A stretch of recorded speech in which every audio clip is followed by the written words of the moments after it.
There will be practical challenges in both enforcement and prosecution of this offence.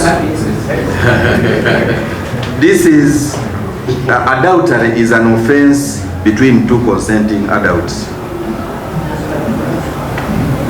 Where one is charged, the best witness to testify in such a case will be the other party to confirm that a specific act has really occurred. And in our view, it is very unlikely that the consenting opposite party will cooperate with the prosecution to incriminate the other party. So we may end up re-legislating a provision that will remain redundant and with very serious practical enforcement challenges. So we propose for a total repeal of section 154.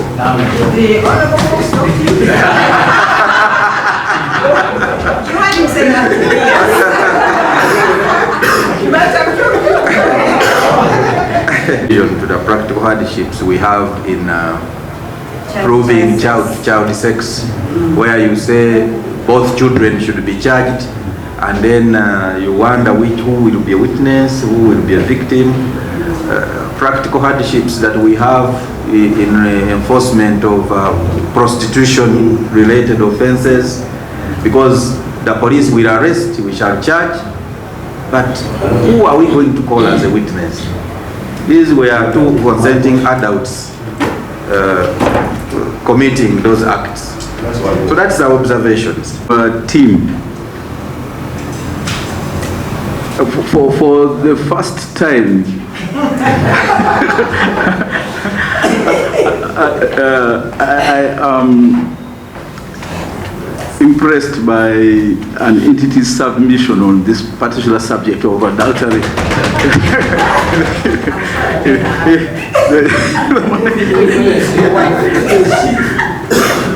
I have always made the case that it's only very primitive societies that outlaw consensual sex, and we were stuck in that primitive position. You know, Honorable Chair, I told you in the morning that my wife has a right to have consensual sex with any man of her choice.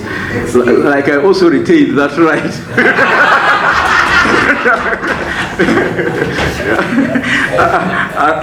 and we should desist from legislating morality, which is what this law is all about. So I thank you very much, DPP, for considering my interest, my wayward interest, and capturing it.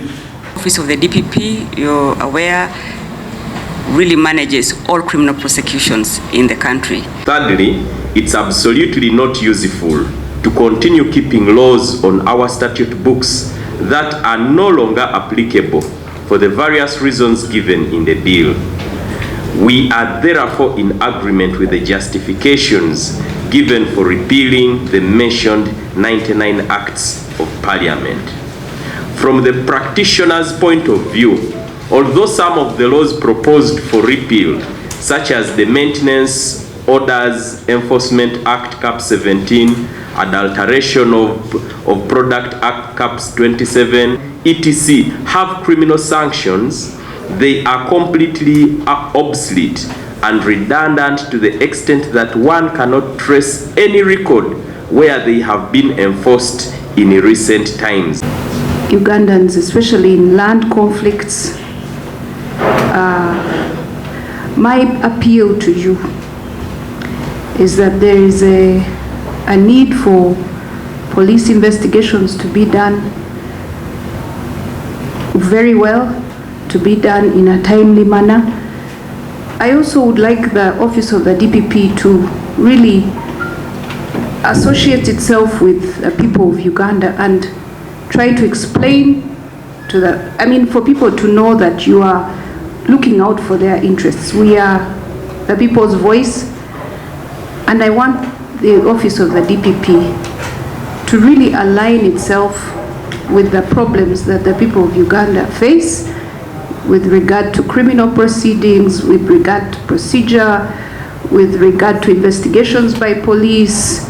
I agree with you totally, because as prosecutors, we always say that we are almost like operating at the theater. You know, you're just waiting for the offenses to happen, and then you work on the cases. But our vision is a crime-free society. How do we get there? Do we get there by just prosecution? So that's why I thank you, because we should actually be doing prevention. We should be going out there and telling people and sensitizing the communities about a number of things. Even the ingredients of the offenses. Exactly. Because like in those defilement cases and what, many of them end up abusing the girls, washing them, and therefore destroying the evidence. Exactly. So between the fact of the defilement and then the reporting and what, and that police form, you know, they can destroy the evidence at that stage, and then it becomes a useless case. Yes. And I want to thank the judiciary and you people. I think it was it 2-3 years ago, where they dedicated time to handling. It was quite a number of sexual violence cases. No, we are doing it. We are now on the 5th. We finished the 5th one. Ah, okay. Yes, but with support from UNFPA. They're the ones who provide the money.